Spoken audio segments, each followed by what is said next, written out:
Okay, so that leads me to another question. What about things like epilepsy? Yeah, so epilepsy is also associated with gut-brain inflammation. Talk to me. Epilepsy can be tied back to leaky gut and something called LPS endotoxemia. I think if you heard me talk, I talk a I lot did. about LPS endotoxemia, right? Lipopolysaccharide, Can which you is explain just a little bit more for everybody what that sure. is? Yeah. So in your gut, and every bacteria in the world actually can be divided into one of two categories, gram negative or gram positive, right? And what that means is that there's a particular type of stain called a gram stain. So when you take a bacteria, you look at it under a microscope and you add the stain to the bacteria, if it picks up the stain, it means it's gram positive.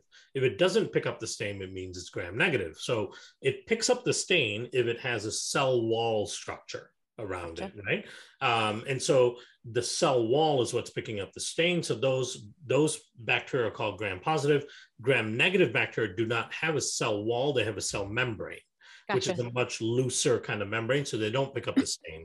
So now Okay. gram-negative bacteria, on the other hand, do have something called lipopolysaccharide within that cell membrane of theirs, right? Okay. So this is a transmembrane component. It sticks out like this through the membrane.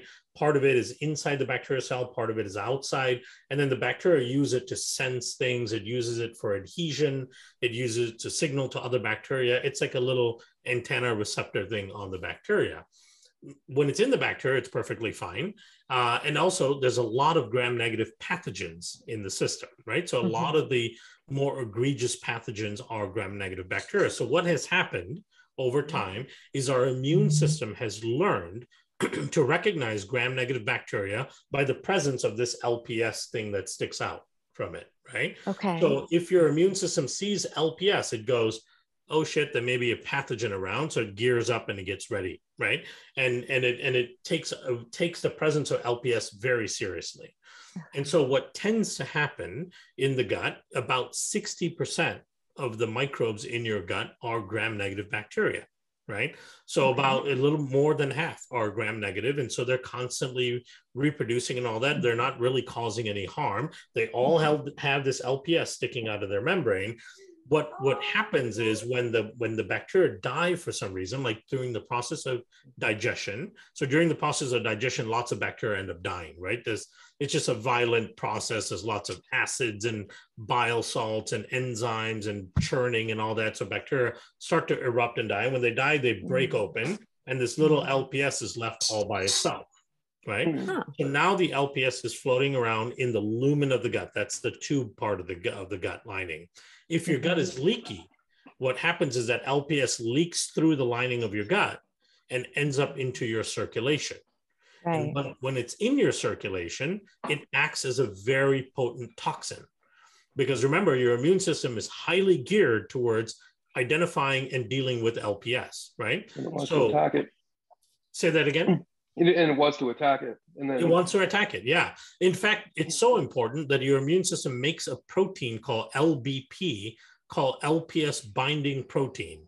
And the whole purpose of this protein is to float around your body all the time looking for LPS, right? In case something happens.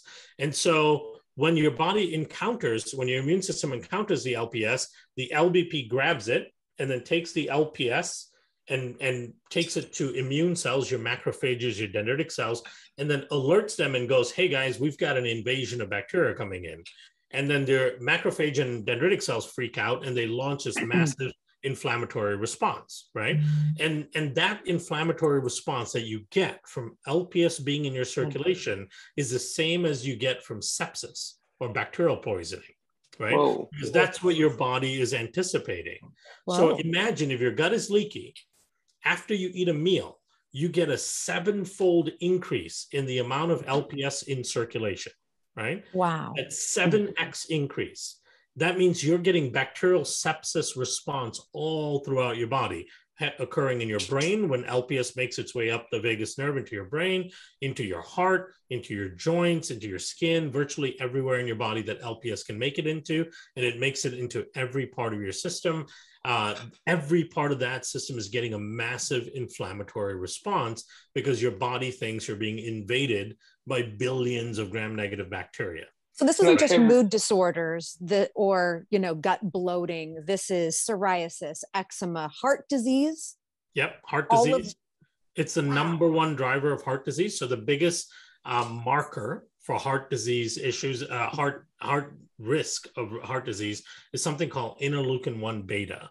And interleukin-1 beta is a cytokine that's expressed by lots of cells in the lining of the vessels, right? Okay. And the biggest trigger for interleukin-1 beta release is the presence of LPS. And then it's also the number one predictor of development of type 2 diabetes. Right. There was a study called the CardioPrev study that took like 460 patients over 60 months. These were all pre-diabetic patients, right? And they followed them over 60 months, measuring dozens of different markers to figure out what marker was most predictive of the development of type 2 diabetes from being pre-diabetic. And there was only one marker, and that was the amount of LPS in your circulation, right?